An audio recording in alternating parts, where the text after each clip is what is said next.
Hello everyone, आज का जो हमारा टॉपिक रहने वाला है एमनियोटिक फ्लूइड इंडेक्स। चलिए शुरू करते हैं। First definition, AFI is measurement of the amount of amniotic fluid in the uterus during pregnancy. Amniotic fluid index या AFI प्रेगनेंसी में यूट्रस में एमनियोटिक फ्लूइड की मात्रा को मापने का एक तरीका है। यह मापन अल्ट्रासाउंड मशीन की मदद से किया जाता है।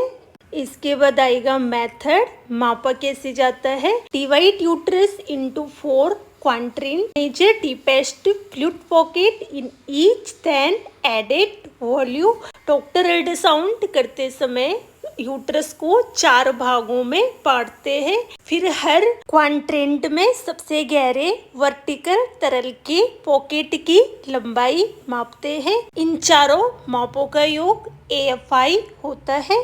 एमनियोटिक फ्लूइड इंडेक्स की नॉर्मल रेंज 8 to 25 सेंटीमीटर तक एमनियोटिक फ्लूइड इंडेक्स सामान्य माना जाता है। इसका मतलब है कि एमनियोटिक फ्लूइड की मात्रा ठीक है और बच्चे की देखभाल अच्छी तरह से हो रही है। Low amniotic fluid index less than 5 centimetre. यदि एमनियोटिक फ्लूइड की वॉल्यूम 5 सेंटीमीटर से कम है, इसे ओलिगोहाइड्रोमनियोस कहते हैं।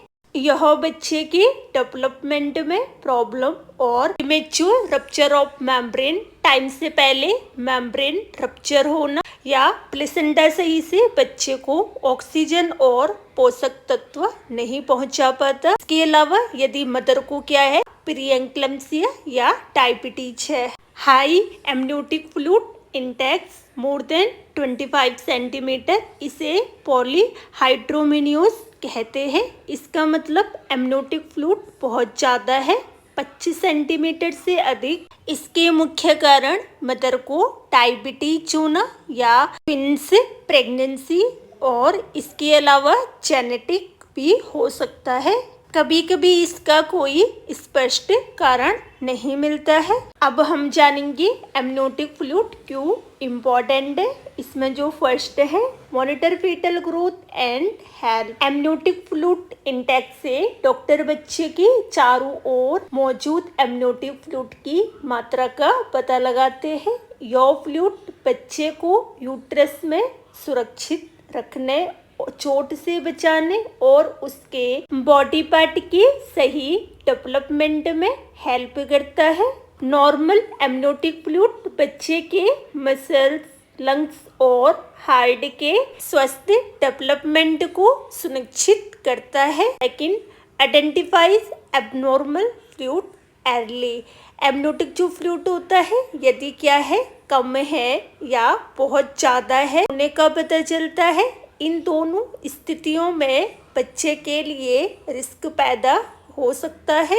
समय से इस असामान्य एमनियोटिक फ्लूइड का पता लगने के बाद डॉक्टर डायग्नोसिस और ट्रीटमेंट करते हैं। Third, help prevent pregnancy complication. यदि एमनियोटिक फ्लूइड एबनॉर्मल है तो कॉम्प्लिकेशन जैसे प्रीमेच्योर रप्चर, इसके अलावा अन्य प्रॉब्लम की जल्दी पहचान की जा सकती है।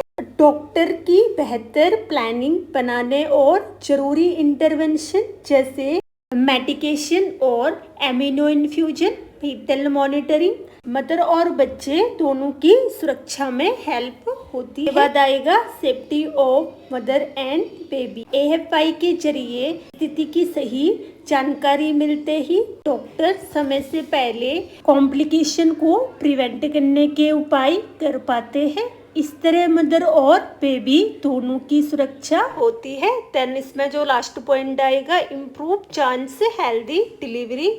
नॉर्मल AFI होने के बाद डॉक्टर डिलीवरी का सही समय और तरीका चुन सकते हैं, जिससे मदर और बेबी दोनों के लिए हेल्दी और सुरक्षित डिलीवरी की संभावना बढ़ जाती है।